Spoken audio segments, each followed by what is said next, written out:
question for you. Would you go back to an ex that treated you bad? I want you to think about that. If you dated somebody and they treated you like crap, they treated you like you was a side chick, would you, if they came back to you and said, girl, I'm sorry, I want to be with you, you the one, girl, you the one. Would you even entertain that joker? Or would you be like, boy, kick rocks, keep it moving? Like how would you feel if somebody treated you like in a way that made you feel less than, made you feel like you weren't good enough?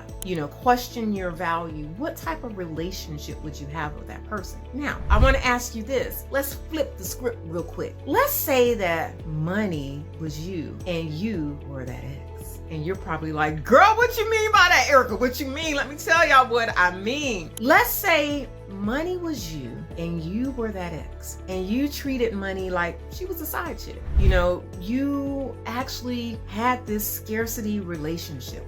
You didn't make her feel like she was needed, that she was wanted. When she showed up for you, you would give her away. Girl, just give it all away. Or when she showed up for you, you wouldn't manage her properly. You don't know what's coming in. You don't know what's going out. You're not giving her any attention. You're not giving her any love. Let's say that when she showed up, you felt like, I don't know when I'm gonna see you again. And you just treated her any kind of way. What kind of relationship do you think she will have with you? And I'm saying money as she, but money could be a he. Money could be whatever. I just want you to think about what kind of relationship do you have with money? And you may not even be aware of this because you probably grew up, or you could have grown up, where you heard a bunch of scarcity conversations with money. So maybe you saw your parents fighting about money.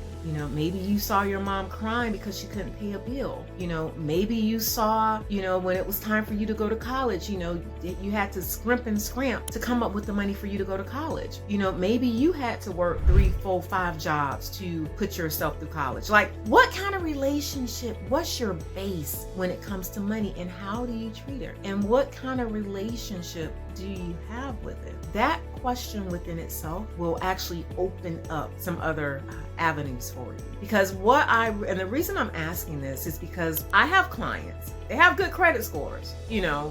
We get them the funding, because I get my clients high scores. I have experience as a mortgage underwriter. So I've been the lender. I've been the one approving or denying the loans. I know what it takes to get them approved. So I'm going to get my clients the higher amounts because I know what the lenders are looking for. But even with that being said, what I realize is that I've had clients that got money and they wouldn't use it, or they wouldn't use it to the fullest extent because they were scared. They had a scarcity conversation with money. Instead of them taking the money to leverage it to take their business to the next level, because I always teach my clients, before you use this money, ask yourself, what is my return on investment with this money? If that money's not bringing money back to you, bringing you babies, leave it alone. If it's not bringing money back to you, then leave it alone. But whenever you use it, you want to use it with the mindset of, when I use this, how much is it bringing it back? And that should be your set point when it comes to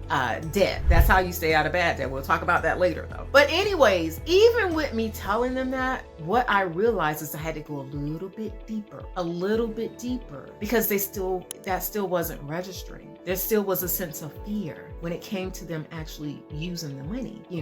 They were still afraid. They would rather still self-fund, still dip into their own bank account to fund their business, other than using the reserves that they actually had, because they were afraid. They were afraid. Maybe in college, that happened to me, but maybe in college they messed up their credit scores, so they were afraid to mess up their scores. Or maybe growing up, they heard things such as debt is bad, even though they already in debt because they got mortgages and car notes and student loans, but we ain't gonna talk about that. They already have debt, and the debt that they have is not bringing money back to them, but we ain't gonna talk about that. But there still was a sense of fear when it came to using the money.